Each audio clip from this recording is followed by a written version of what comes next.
Okay, just stop and think about this for a second. How on earth do you move an entire nation, we're talking hundreds of thousands of people, through a brutal, hostile desert? This isn't just a story about faith. It's really a masterclass in operations, in communication, and in leadership. So we're going to use Chapter 10 of the Book of Numbers as our guide and really dig into the blueprint they used to pull off this incredible feat. I mean, this is the real challenge, right? It's coordinating everything: food, water, defense, the movement of all the families, their livestock, and get this, even a sacred, portable temple. And they're doing all of this with zero modern technology. No phones, no GPS, nothing. So how do you even begin to stop it from turning into total chaos? Well, the answer, as we're about to see, is in this astonishingly detailed and structured plan. All right, so first things first, if you're going to manage a crowd this big, you absolutely need a reliable way to communicate.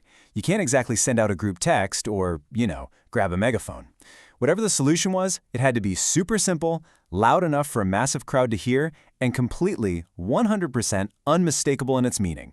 And the core of their whole communication network? It was 2 trumpets. And these weren't just any trumpets. They were forged from a single piece of hammered silver. According to the text, this wasn't just some clever idea someone had. Nope, this was a divine instruction. And their purpose was just brilliantly simple. 1, gather the people, and 2, signal the start of the march. So elegant and, incredibly effective. But what's truly remarkable here is the precision of this system. It wasn't just one sound that meant, hey, listen up. Not at all. You blow both trumpets, that means general assembly. Everybody to the central tent now. Just one trumpet? That was a call for a leadership-only meeting. And then you had a totally different sound, an alarm, which was the specific signal to pack up and move out, one division at a time. It's this layering of signals that kept the whole thing from becoming a total logistical nightmare. And these trumpets became so much more than just a project management tool. They were deeply woven into the very fabric of their society. They were sounded in battle, almost like a call for God to remember them. They were blown to mark high holidays and big celebrations. They really were this constant, audible threat that connected their daily lives, their wars, and their worship. Okay, so with communication pretty much solved, we get to the next massive challenge, the physical organization. I mean, how do you arrange hundreds of thousands of people for a march? You can't just yell, okay, everybody let's go, and have them all start walking. You need a blueprint, a precise, unchangeable order that every single person knows by heart. So if you look at the actual source text, you can see just how incredibly detailed this whole plan is. I mean, it's a pretty dense block of instructions, and it could easily seem overwhelming. But when you start to unpack it, you find this perfect, logical structure hiding in there. So let's do that. Let's break down how this brilliant design actually works. This whole structure, it reveals an incredible level of strategic planning. I mean, seriously, think of it like a modern military convoy or a massive construction project on the move. So you have the camp of Judah leading the way. They're the vanguard. Right behind them, a group of Levites carrying the heavy structural parts of the tabernacle, the framework.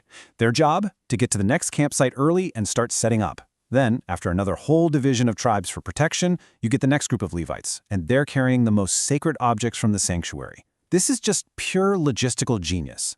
Because by the time the holy objects arrive, their new housing is already built and waiting for them. And finally, you've got the camp of Dan bringing up the rear, acting as the rear guard, protecting the entire column from behind. It's a perfectly synchronized, self-protecting mobile city. It's got built-in risk mitigation and just staggering efficiency. Okay, so you've got a divine plan. You've got a perfect communication system. You've got a flawless marching order. That should be everything you need, right? You'd think they're all set.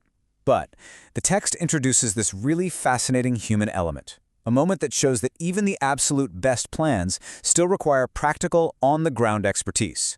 So just as they're about to depart, Moses turns to his father-in-law, a guy named Hobab. Now here's the thing, Hobab isn't an Israelite. He's a Midianite, a local. This is a man who knows the desert like the back of his hand, and Moses makes this really personal appeal for him to stay and travel with them. And you have to listen to the words he uses. He says, be to us instead of eyes. Think about that. This is Moses, the leader, the prophet who speaks directly with God, and he's showing this incredible humility. He gets it. He understands that having divine guidance doesn't mean you don't need practical human knowledge.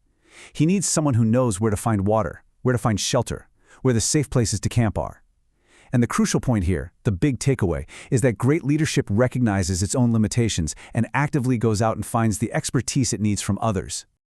So, the plans are finalized. The communication system is ready. The human guide is on board. Now, after a full year of preparation at the foot of Mount Sinai, the signal is finally given. It's time to move. And the text is incredibly specific. It gives us the exact date, the 20th day of the second month in the second year since the Exodus.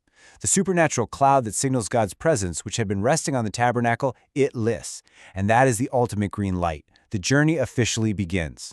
And leading the entire procession, scouting a full 3 days' journey ahead of everyone else, is the Ark of the Covenant itself. And this wasn't some journey they were making all on their own. Not at all. They were constantly accompanied by this visible divine presence. By day, it was a cloud, offering shade from that brutal desert sun. And by night, it was a pillar of fire, providing light and warmth. The entire, meticulously organized nation was finally on the move, both protected and guided. And every single time the ark set out at the head of the column, Moses would say this powerful prayer.